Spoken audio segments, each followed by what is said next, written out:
Olá, hoje nós vamos falar sobre fato, ato jurídico e negócio jurídico.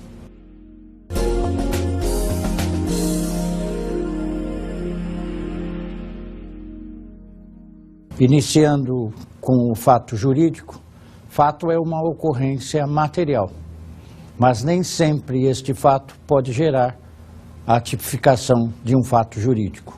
Os simples atos de cumprimentar uma pessoa não significa um fato, mas nem sempre significará a ocorrência da qualificadora jurídico. Se ao cumprimentar essa pessoa por um descuido, você a desequilibrar e ela cair ao chão, aí nós teremos a ocorrência de um fato jurídico, com repercussão jurídica prevista no ordenamento, na medida em que você gerou dano e, desta forma, deverá indenizar. Assim, o fato jurídico é a ocorrência material gerando uma repercussão jurídica, ou seja, prevista na legislação. O ato jurídico, ele não difere muito do fato jurídico, mas ele se caracteriza pelo ato humano, criando direitos e obrigações, como, por exemplo, o ato da mudança da residência. Passando de fato e ato jurídico, vamos a um exemplo.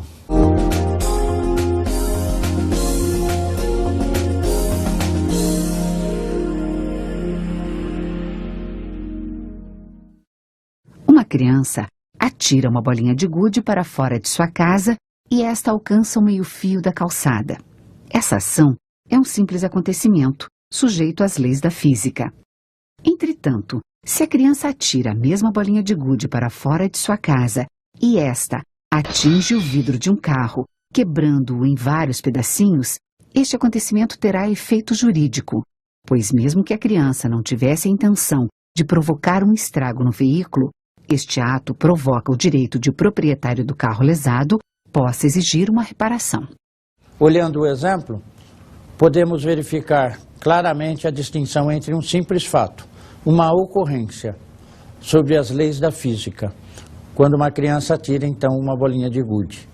Mas se por uma infelicidade essa bolinha de gude atingir um veículo e gerar dano, o proprietário do veículo, em face do pai ou do tutor ou do responsável legal, poderá exigir uma consequência jurídica, que é a reparação do dano. Portanto, um simples fato pode gerar consequências jurídicas. Vamos agora ao negócio jurídico. Passando do conceito de fato e ato jurídico, o negócio jurídico é o ato jurídico voluntário, criador de direitos e obrigações. As ocorrências materiais na vida moderna, diuturnamente, nos impõem a realização de negócios jurídicos. A existência do negócio jurídico possui requisitos de validade e de eficácia. O artigo 104 do Código Civil Brasileiro impõe os requisitos e elementos de condição de validade para o negócio jurídico. O primeiro elemento do negócio jurídico é a vontade. Vontade. Declaração de vontade isenta de mácula, erro, dolo, simulação, coação, estado de perigo, lesão e fraude. Portanto, a vontade é o elemento primo da manifestação da vontade no negócio jurídico, criando direitos e obrigações. Estamos aqui a falar tanto dos atos unilaterais, quanto dos atos bilaterais e também dos atos originados por atos ilícitos. Vamos nos deter somente aos bilaterais. Na vontade, ela tem que ser isenta de mácula. Nós já vimos a possibilidade do evento ocorrer por dolo, por simulação, por induzimento em erro. O segundo elemento é o agente capaz. Agente capaz. Em ponto que se deve relembrar a capacidade civil adstrita à inserção do indivíduo dentro da sociedade, com aptidão para a criação de direitos e deveres, com base em faixa etária com excludentes desta, observado os eventos da vida. O agente capaz, como nós já vimos, e torno a lembrar, é a capacidade da inserção do indivíduo dentro da sociedade.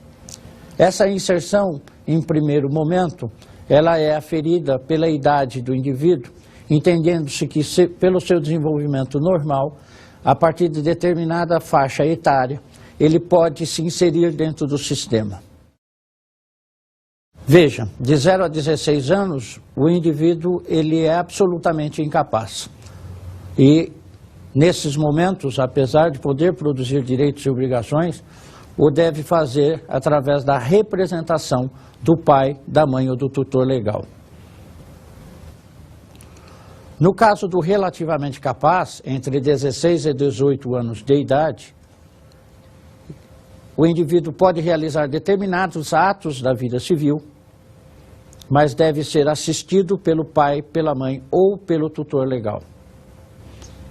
A partir dos 18 anos, então esse indivíduo alça a maioridade. Próximo requisito de validade e eficácia é o objeto. E esse objeto é um objeto lícito e um objeto possível juridicamente. Objeto lícito. Um objeto legalmente permitido, não contrário aos bons costumes, à ordem pública e à moral. Vamos ver. O objeto é onde incide a manifestação da vontade. Na aquisição de um café, o objeto é a compra e venda mercantil de um líquido, que vem acompanhada de uma prestação de serviço. O objeto tem que ser lícito, porque o ordenamento jurídico, a lei, ela deve prestigiar o lícito e repudiar o ilícito. Este objeto tem que ser, então, um objeto lícito e, além disso, um objeto possível. Hoje seria impossível a aquisição de um terreno na Lua. Quem sabe, daqui a alguns anos, isso será perfeitamente possível. Portanto, o objeto é aonde incide a manifestação da vontade. Vamos agora ao elemento forma. Forma prescrita ou não vedada em lei. A forma é o modo pela qual a manifestação da vontade se exterioriza, com elementos e requisitos de validade. O indivíduo, assim, ele pode se manifestar por diversas formas. Na forma verbal, na forma escrita, na forma tácita, pode realizar atos através dessas formas. Entretanto, a lei, em determinados casos, exige formalidades. Posso dar como exemplo a formalidade da transferência do veículo automotor, que deve ser através de um documento único de transferência, que possui elementos e requisitos para a realização da manifestação da vontade na transferência da propriedade de um veículo automotor. O elemento mais importante ainda deve ser a vontade. E quero deixar bem claro que a vontade isenta de mácula, ela é importante para a validade e a eficácia do negócio jurídico. Vamos agora à invalidação do negócio jurídico. A invalidação do negócio jurídico, ela se dá quando os elementos e requisitos para a sua validade, eles não estão presentes. O primeiro deles é a ausência da vontade livre. Poderíamos dizer sobre a ausência de um objeto lícito.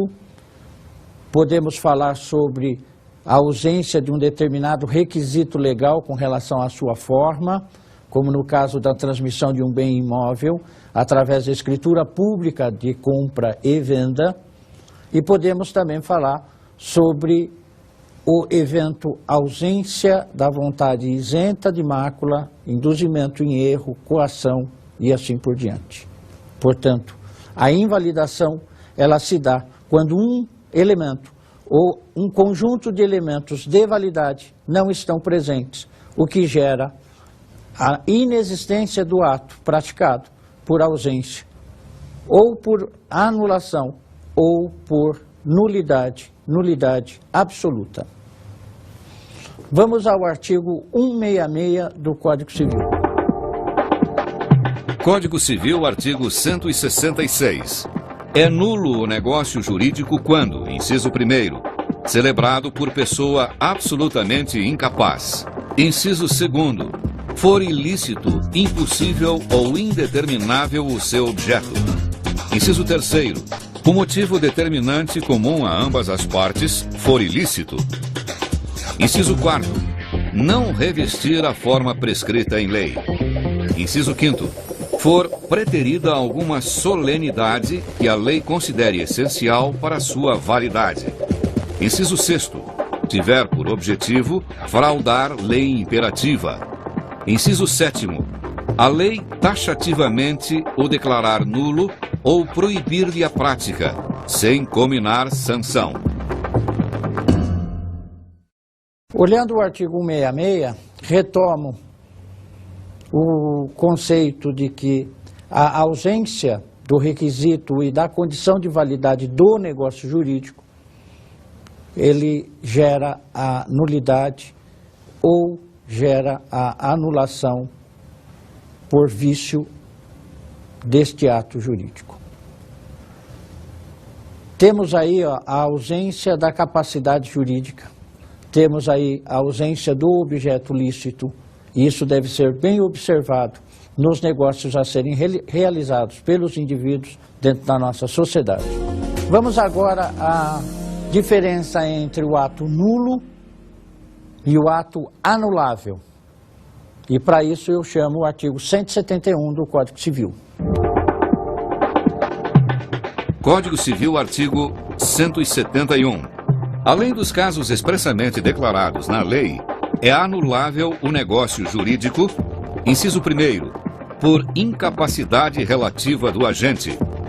Inciso 2º, por vício resultante de erro, dolo, coação, estado de perigo, lesão ou fraude contra credores.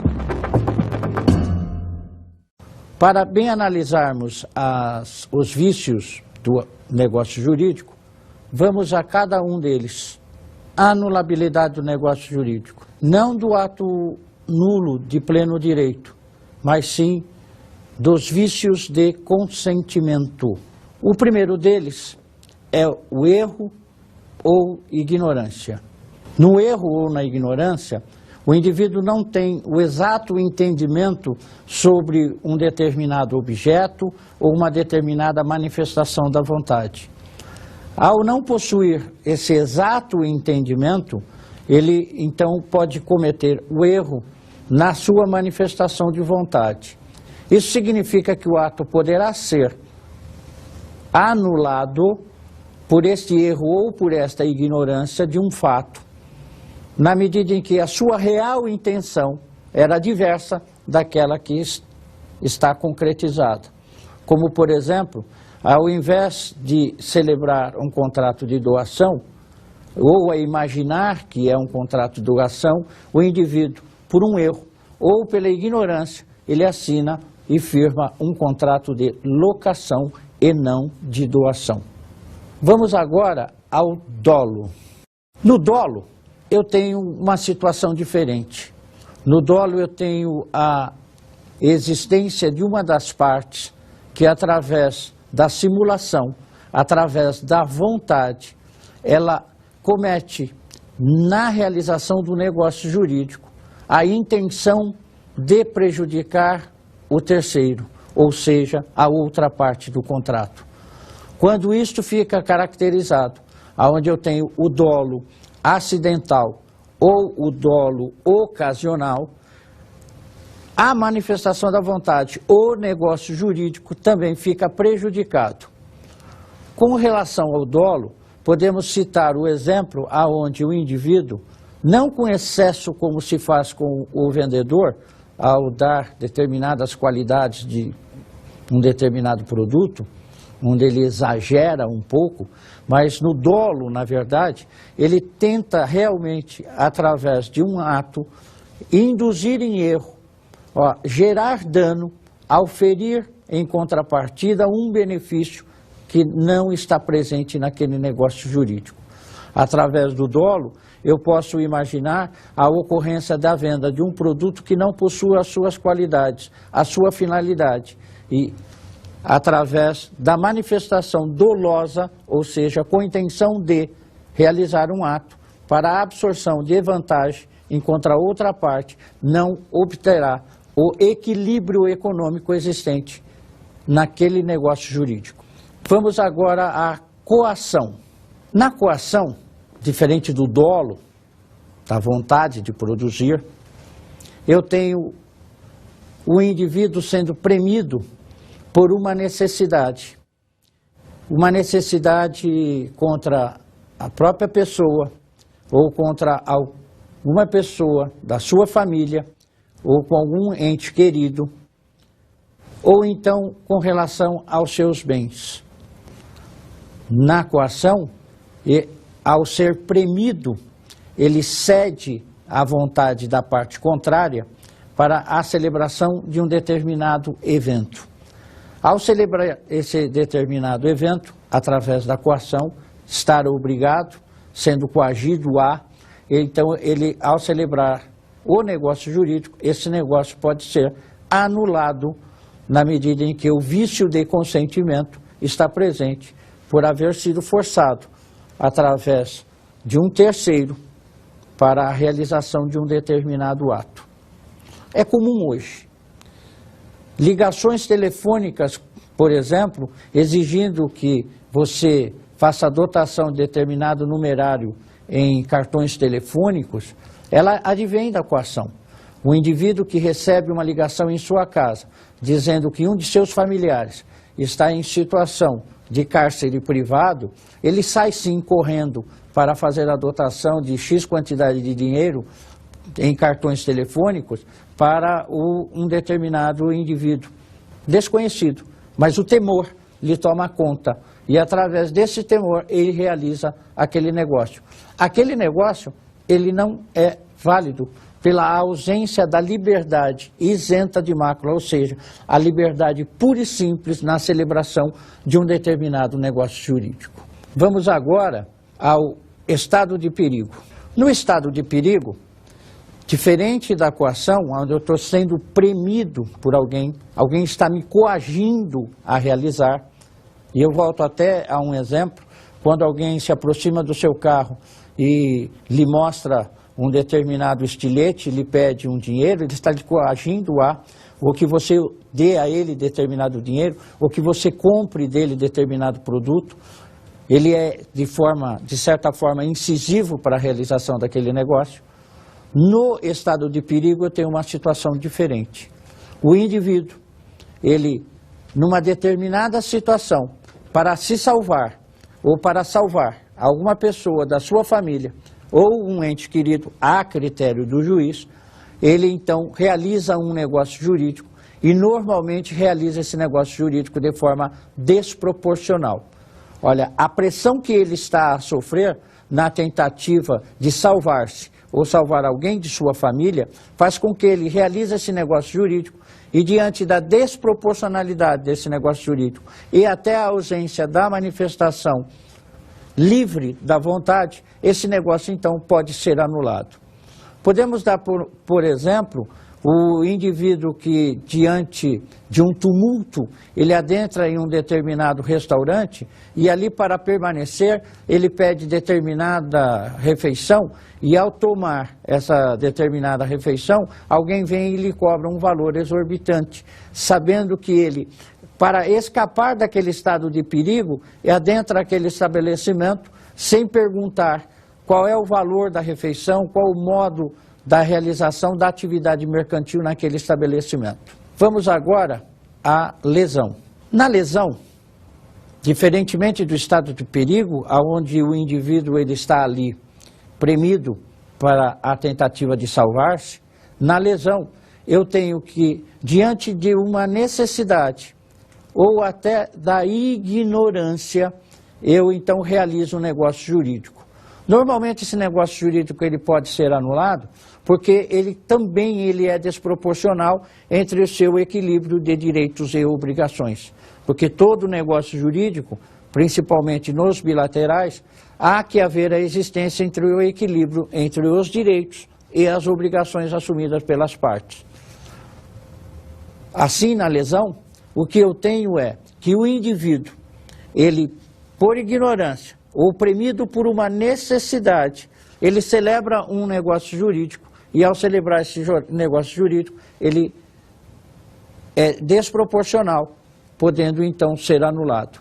Eu posso ditar o exemplo de uma mãe aflita que tenta fazer um curativo em seu filho e uma determinada farmácia, verificando aquela situação e o estado da sua apreensão, faz o curativo naquele menor, realiza a atividade própria e, ao cobrar, cobra um valor exorbitante.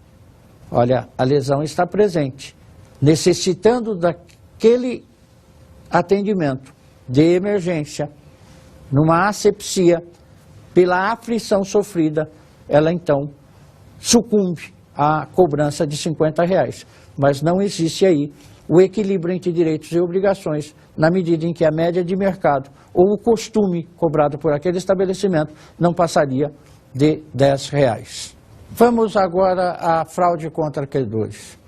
A fraude contra credores, ela é uma mácula social, na medida em que o indivíduo ele dilapida o seu patrimônio ou simula a dilapidação do seu patrimônio para não ter condições de saldar dívidas com credores.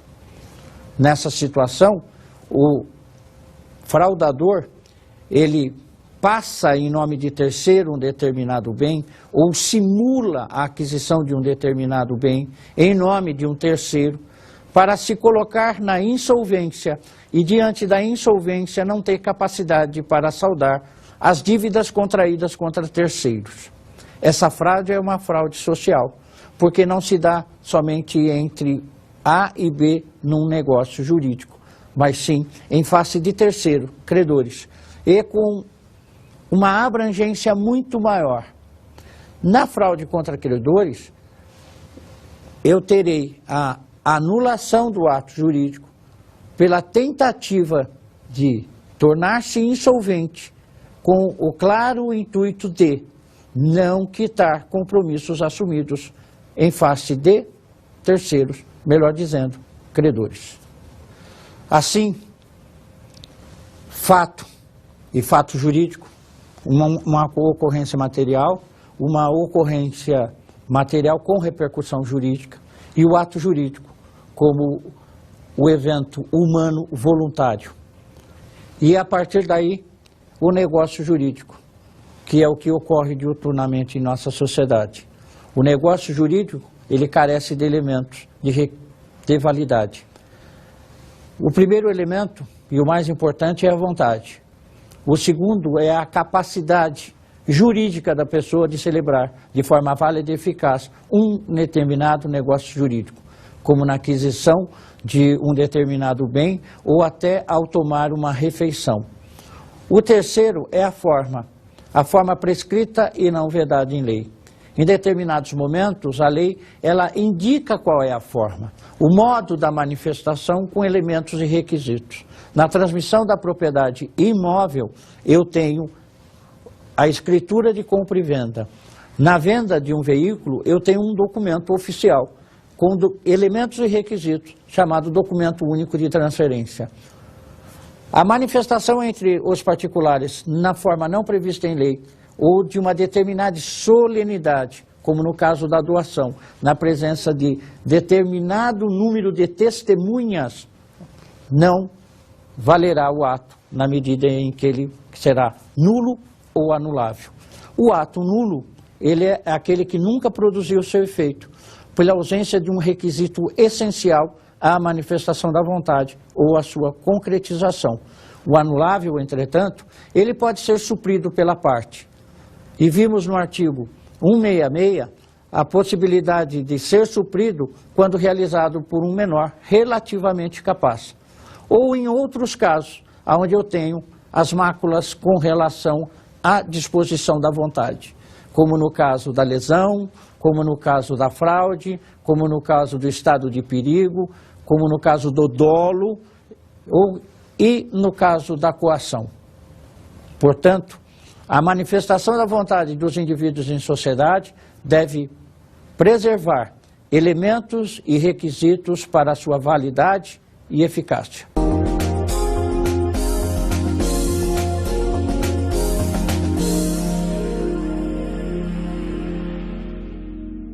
Para a complementação dos estudos de hoje, indico Noções Essenciais de Direito, de Nelson Palay, editora Saraiva, Direito para Administrador, de Henrique Marcelo dos Reis, da editora Thomson,